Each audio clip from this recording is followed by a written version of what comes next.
Great Britain. We are back with World Cup racing. It seems like an age since we've done this properly. I'm Richard Eames, I'm your host for the day. I'm here with my co-commentator, four-time world champion, two-time Olympian, Sinead Reid.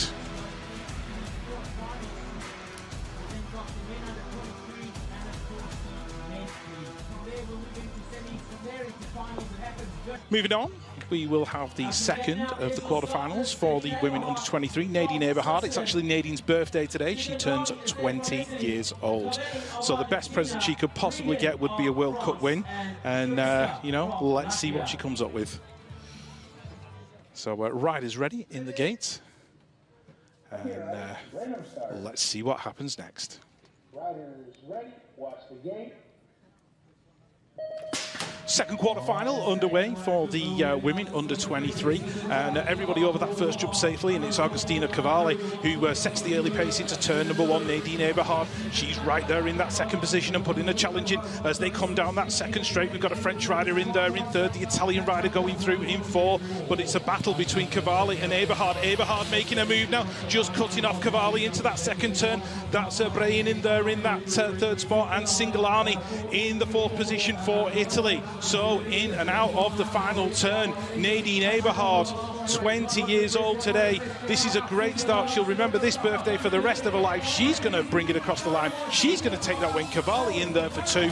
Looks like Brain in there for three. And Singalani, I think it was, taking a tumble right at the line. At least it was after the finish line, Rich. She got her position. It was after the finish line. But also, obviously, taking that win with that European Championship winning jersey on. She's done it proud. She got the win there. And as you can see, she's got the European Champs leading jersey on. Yeah, and that's all action all the way to the finish line, and that's exactly how BMX is. But Nadine Eberhard making a great move in that second turn just to steal the position away from Cavalli. Cavalli held it on right to the line. Oh, and it was a loop out from Singalani.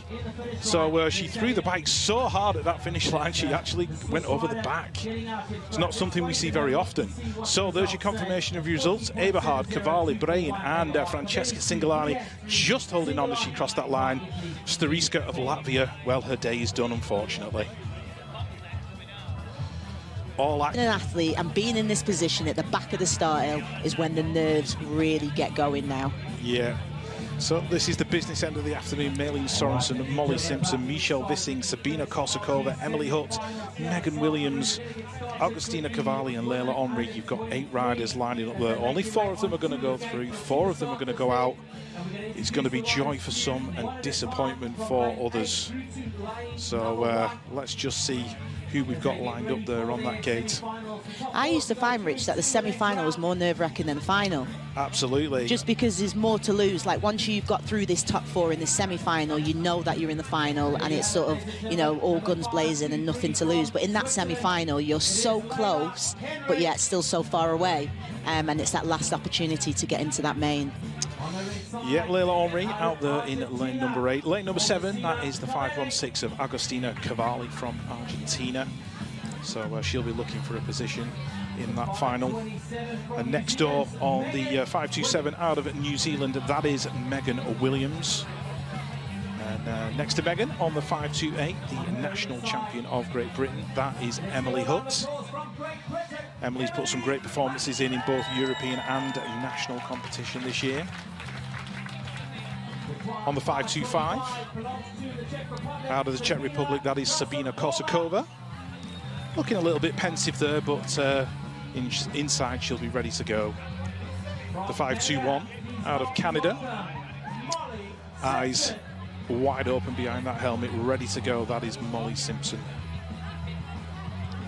Next up on the 506, out of the Netherlands, wearing that bright orange uniform that you just can't miss out there on the track, that is Michelle Vissing. And right on the inside, on the 511, out of Denmark, that is Malene Sorensen. So, semi-finals are ready to go for the women under 23. Quiet for the start. Okay, riders, random start. Here we go. Riders ready, watch the gate. The first semi-finals underway for the women under 23 here at the first World Cup of the 2022 BMX Racing World Cup season, and it looks like Sorensen's got the whole shot. She's in there at the moment. Molly Simpson in 2, Agustina Cavalli in 3. Emily Hutt of Great Britain's got that all-important 4th position, but where is Michelle Vissing? She's right there as well, trying to work her way into the top 4. Vissing now stealing the position away. Looks like the Swiss rider trying to make a move as they go down that 3rd straight. That'll be Leila Henry, so Henry battling for that final position. Vissing's trying to dive inside. It's between Henry and Vissing, taking it to the line. Sorensen's going to get the win. Sorensen goes through in that 1 spot. Oh, all action at the finish line. Simpson for 2, Cavalli for 3, Kotakova for 4. One rider going off track. Let's try and break that one down, Sinead. Wow, well, Sorensen looked like she had a great lap yet again, nice and smooth, nice and controlled, but obviously Simpson behind, she looks nice and strong from Canada. She's been looking strong throughout the earlier rounds as well. I think this is going to be a tight final. These girls, you know, some of them are capable of being in the elite women category. They look nice and strong, and they look like complete riders. Yeah, and there's our confirmation of the results. Malin Sorensen, Molly Simpson, Agustina Cavalli and Sabine Kotakova. The difference between men and women, I think, you know, the women now are getting to a level which, you know, like it's not at a level the same as the men, but all together as a pack and as the female riders, they're challenging and taking on this track like some of the guys are now. The level is just going higher and higher each race. Yeah, and we've got our first final of the afternoon lining up. This is the women under 23, and the first rider lining up is Francesca Cingalani. She's there in gate number 8 on that 512 plate, and next door on the 503 it's Nadine Eberhard's 20th birthday today. How she would love to celebrate with a World Cup win. Next door on that 501, Julia Buta out of Japan, and on the 525 out of the Czech Republic, that is Sabine Kotakova. On the 500, also riding for the Swiss national team, the reigning World Cup champion from last year, Talia Burford. And right next door, on the 516 out of Argentina, that is Agustina Cavalli. The 521 plate, up and coming rider out of Canada, that is Molly Simpson. And on the inside, on the 511 plate, out of Denmark, that is Malin Sorensen. So we've got the World Cup champion in this one, and Nadine Eberhard. I think she's got extra motivation. Let's see if she can take the win. So the riders line up. Absolute silence from the crowd for the start. Riders ready, watch the gate. And the women under 23 final is underway. Let's have a look who's going to lead it to the turn. Molly Simpson doing it for Canada into turn number 1. We've got Sorensen and Burford right there with a 1, 2 and 3. That looks like the Czech Republic rider in there in 4, Julia Buta making a move, but Molly Simpson out of Canada. Here we go into the turn. Sorensen's lining her up now. Is she going to make a move down this 3rd straight? Talia Burford looking comfortable in that 3rd spot, and Cavalli making a move from 5, but it's Simpson from Canada, Sorensen from Denmark. Sorensen's going to go high-low in the final turn. Drag race down the final straight. Is Simpson going to hold on to it? Here comes Sorensen. Who's going to get into the line? Sorensen, I think, got it just. Sorensen, Simpson, Burford and Kotakova. Talk about leaving it to the last second, Sinead. Wow, that was, again, another close finish. I don't even know who got that. Who are you going to say, who you calling for that, Rich? I honestly thought Simpson had got it at the line. We're still awaiting the result. It was so close. Neither of them girls were letting off. They both wanted that win, and you could see it. They were absolutely charging to the finish line and leaving it all out there on the track. But you could see Malin Sorensen just creeping up. I think she's stolen it by about, just a fraction from Molly Simpson right at the line. It's great to see, you know, they've all just raced each other, laid it all out on the track, but they come across the finish line, and that's great sportsmanship. They, you know, they have respect for each other, and, you know, they're just waiting that result. Yeah, I'm just looking at the live timing, Sinead. I think Malin Sorensen did actually get that from Molly Simpson right at the line, but I bet there wasn't even, you know, the width of a tyre in it. It was so close. Talia Burford picking up that 3rd position. We're just going to take a look at the replay. Malin Sorensen looking amped and ready to go. But at this point, it was like it was all Molly Simpson. She was leading into turn number 1. Nadine Eberhard, I think the nerves had got the better of her. Kotakova was right there in 4. And Simpson smooth and in control at this point. But Sorensen, you could just see her creeping up bit by bit by bit. And it was between these two at this point. Burford had left herself a little bit too much to do. And as they came down the final straight, you could see the legs start to tie up. And right at the line, Sorensen knew she got it as soon as she crossed. And look, half a bike, that's all it was, Sinead. Wow, it was a close one. I just think sometimes when you're in front, it's sometimes harder. It's a harder race to lead because you don't almost know what's going on around you, how to gauge things. But when you're in second, it's like you are chasing that, you know, that carrot dangling in front of you. And she made a massive advantage of that. Kept her cool, kept her calm, and then it paid off. Sorensen took that win in that race, but it was a very tight and close finish. Yeah, and there is your result. Malin Sorensen confirmed as the winner. Molly Simpson in 2. Talia Burford, the reigning World Cup champion, in 3. Kotakova rounding out the top 4 with Yabuta in.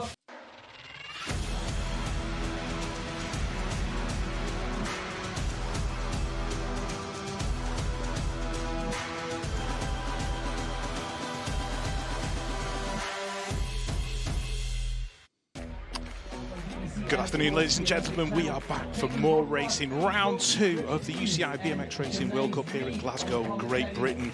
Going through to the next round. Quarterfinal number 3 for the women under 23. Molly Simpson, Michelle Vissing, Agustina Cavalli, Megan Williams and Robin Gomez out of Belgium. They'll be the riders at the top of the hill. Molly Simpson getting onto the podium yesterday with a strong second place finish. So she'll be looking to go one step better today. Quarterfinal number 3 for the women under 23. Looks like Vissing has had a little bit of a squeeze as she comes down that hill, but she's on the inside heading into turn number 1. That's Megan Williams just working her way into that 4th spot. But out front at the moment, Molly Simpson of Canada looking very, very good and smooth at the minute. Vissing's worked her way into that 2nd spot. Robin Gomez of Belgium in 4. She's battling for that final qualifying position with Megan Williams from New Zealand. Cavalli looking very settled in that 3rd spot. So as they come towards the final turn, Simpson still leading it out aboard that 5-2-1 plate, doing it for Canada, looking smooth and in control. As they come down the final straight, Simpson's going to get it. It's going to go Simpson, Vissing, 1 and 2. Is Cavalli going to get that 3? Megan Williams working her way in, and it looks like Robin Gomez was the unlucky rider who went out in 5. I feel unfortunate for Robin. If anyone wants to check out some girls that are great on the bike, check out Robin Gomez's Instagram and her sister. Super, super talented on bikes, but unfortunate to see her in that 5th position there. But Molly had a great lap, really smooth and in control. She looks like she's hungry from yesterday and looks like she's ready to do some damage when them finals come around. Yeah, and you can also see the Dutch rider Michelle Vissing. She's been very, very consistent this year. She's been consistent in the European Cup Series. She's brought that form into the World Cup and made it pay with a 2nd place finish. There's confirmation of your result. Molly Simpson, Michelle Vissing, Megan Williams and Agustina Cavalli of Argentina. All progressing to the semi-final round. Guys, this is just the start of it. It's going to have 13 different disciplines across the space of a week, and this has never been done before. We're creating a blueprint. It's going to be like cycling Olympics. So if you're watching this, you're getting a bit of a flavour for BMX, then definitely get yourself a week pass and go and see all the different cycling disciplines there is to see. Right, moving on to the women under 23 semi-finals. And riders lining up on the gate. Certainly got some big names in this one. No bigger than Malin Sorensen, who took the win yesterday in this category. Nadine Eberhard in there as well, Michelle Vissing, Sabine Kotakova, Tegan Pascal, Megan Williams, Agustina Cavalli and Aiko Gomez. All lining up in the first of the semi-finals for the women under 23, and there is Aiko Gomez on the outside on that 504 plate. She's the world pump track champion, which is a very, very similar discipline and to BMX. Certainly you bring your BMX skills to bear in pump track competition. On the 527, that's Megan Williams from New Zealand, looking very happy. Big wave for the camera. Next up, on that 526 plate, that belongs to Tegan Pascal. On the 516, That looks like Agustina Cavalli. She's actually wearing a different jersey from yesterday, so that threw me a little bit. 5.25, that is Sabine Kotakova from the Czech Republic. All smiles as she waits for the gates to drop. And the 5.06, the very familiar figure in the orange of the Dutch national squad. That's Michelle Vissing from the Netherlands. The 5.03 in gate number 2, celebrated her 20th birthday yesterday. Looking to take the win today, that is Nadine Eberhard. And right there on the inside, the 5.11 from Denmark, the winner of round 1 of the 2022 BMX Racing World Cup for women under 23.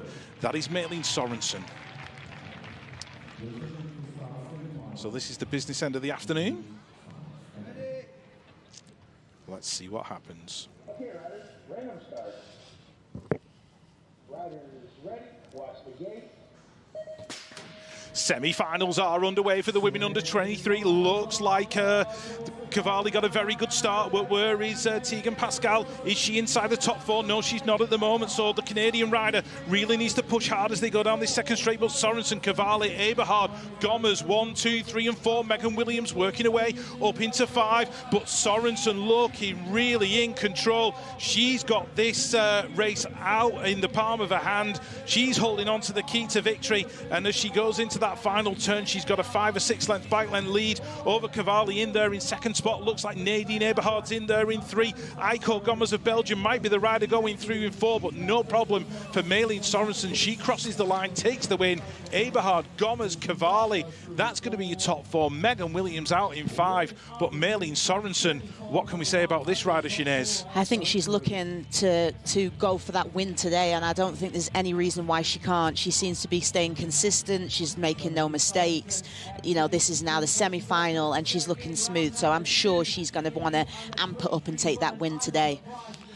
Yeah, they were queuing up behind. It looked like Nadine Eberhard might have just overhauled Agustina Cavalli at the line, and she did actually get Aiko Gommers working her way in as well. It just proves that when you get to the end of this track and you've got lactic acid in your leg, you can cause mistakes to be made. But Agustina Cavalli holding on for that 4th spot with Gommers and Eberhard in 2 and 3, and Malene Sorensen taking the win. Or established into the season, find their legs a little bit more, some a bit rusty coming into this, but rounds 3 and 4 will be in Papendale, so be sure to check out that action from Holland. Yep, it's the women's under 23 final lining up, and they're on the outside. We are looking at the 5.04 plate, and that belongs to Aiko Gommers of Belgium. So sometimes it can be a blessing to be out in lane 8 because there's less to go wrong at one side of you, and you may be able to capitalise from some carnage, you know, to your side. To the side where nobody is. To the 5.01 in gate number 7, that is Jui Yabuta from Japan. Just pointing out, Rich, some of the riders are in goggles and some are not. That's a personal preference to you as an athlete. Some decide to ride with them with sponsorship endorsements. Some decide to use them because it's, you know, you can imagine going 40 miles an hour and the wind in your eyes. We have different colour lenses to help with the conditions, but it's always personal preference with people with goggles. Yep, certainly is. Francesco Cingolani opting not to wear them in this final, and then one rider who does, that's the 5.02 of Konami Tano. So the women under 23 final, very nearly ready to go. The 500, that is the World Cup champion. That's Talia Burford. She won the series in 2021. So she'll be looking to hang on to a crown, but certainly she's going to have some competition from the rider on the 5.11 out of Denmark. That is Malene Sorensen. So the women under 23 final here, round 2 of the UCI BMX Racing World Cup in Glasgow. We are ready to go. Ready? Okay, riders, random start. Riders ready, watch the gate. The women under 23 final is go. Can Malene Sorensen make it 2 from 2? She's going to have a work cut out because Talia Burford is going to get the whole shot into turn number 1. Burford leading it out. The Japanese rider in there in 2. That looks like, I think it's Eberhard in there in about 5 or 6 at the moment. But it's Burford leading it into the turn. Burford looking very good to pick up another World Cup victory. Tano in 2, Cavalli in 3, Aiko Gomez in there in 4, and Gomez is making a move for a podium position. But it's Burford in and out the final turn, mixing up in the final corner. Looks like Singalani's trying to get into the top 4. Burford's going to get it. Burford's going to take the win. Who's going to get that second spot? I think it'll be Aiko Gomez battling away with Konomi Tano. Singalani in 4, Nadine Eberhard in 5. Disappointment for Malene Sorensen in that one, Sinead. Yeah, and Malene will be very disappointed in that. I thought she could have potentially took the win there, but this is it. Racing BMX, each race, something can happen differently in the next one. You have to be locked in, composed, and always try and execute that process, because sometimes, you know, a rider can impede you, they can get in your way, but you've always got to bring it back and keep that focus on yourself. Oh, Malene's not happy, just head bowed at the line. And Agustina Cavalli just trying to get her breath back there. But out front in this one, it was Talia Burford from minute 1. Singalani went from more or less the outside to the inside, looking for a way around. Tano was in there in 2. Aiko Gomez was in 4 at that spot. And we were approaching that technical third straight, and we know she's got the bike handling skills to make her move. And that's exactly what she did on Cavalli going into that final turn. But Burford, she was out front. She checked out and gone. She took the win. Tano and Gomez having that battle for 2 and 3. Singalani in 4. But certainly, as you see as they cross the line, Aiko Gomez picking up that second spot from Konami Tano. That's your 1, 2, 3, but Burford racking up another World Cup victory. Now, if you're... And there's the confirmation of the result. It's Talia Burford taking yet another World Cup win. Aiko Gomez in 2, Konami Tano in 3, Francesco Singalani in 4, Nadine Eberhard in 5, Agustina Cavalli in 6, Julia Buta in 7, and Malene Sorensen somehow ended up not finishing. She's back there in 8. Any more thoughts on